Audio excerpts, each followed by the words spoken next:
customer called because half the power to his house went out. After getting here, I pulled the meter and I could see that this leg coming from the street is completely melted.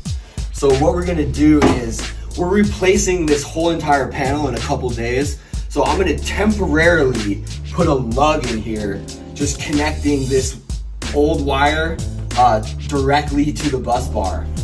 In doing that, I'm gonna need to pull this wire down from the roof so that I can get some good wire out of it, because this is all melted and I'm not gonna be able to get any copper. This is where the wire comes down and it's melted, where I need to pull some extra slack down. On the roof, I'll cut the wire that's damaged down there and then I'll pull the extra slack down so I have enough down there to put a lug.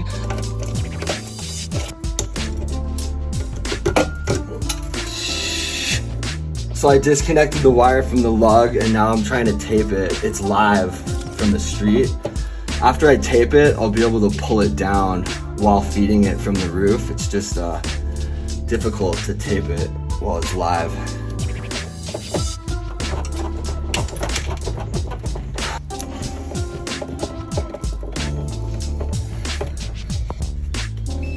So I pulled plenty of slack down here without having to disconnect it from the roof. And now I'm gonna disconnect this wire from the bus bar and I'm gonna install this lug where one wire goes in and you clamp it down and then the other wire goes in and you clamp it down, and this will make my connection in here for that wire. So I disconnected the wire from the bus bar and now I'm gonna put the lug on top of the wire like that and tighten the Allen on the wire. And then we'll install the hot one in the top and then you should have half power to the house. We'll push the meter back in and then the meter is gonna give him continuity on the left side. So we'll have 240 back to the bus bar. So after getting the bottom one nice and tight, they have these plastic caps that you can put on there.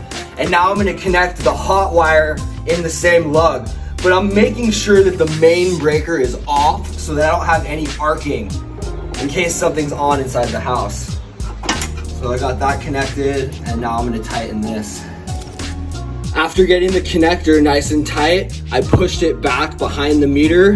Remember, this is a temporary fix because we're changing this panel in a couple days. This is not something that you do permanently. I put the top cover on, I slammed the meter in. The reason the meter's not on is because it gets power from the side that's not connected, but I can see that I have 240 coming to my breaker, so I know everything is good.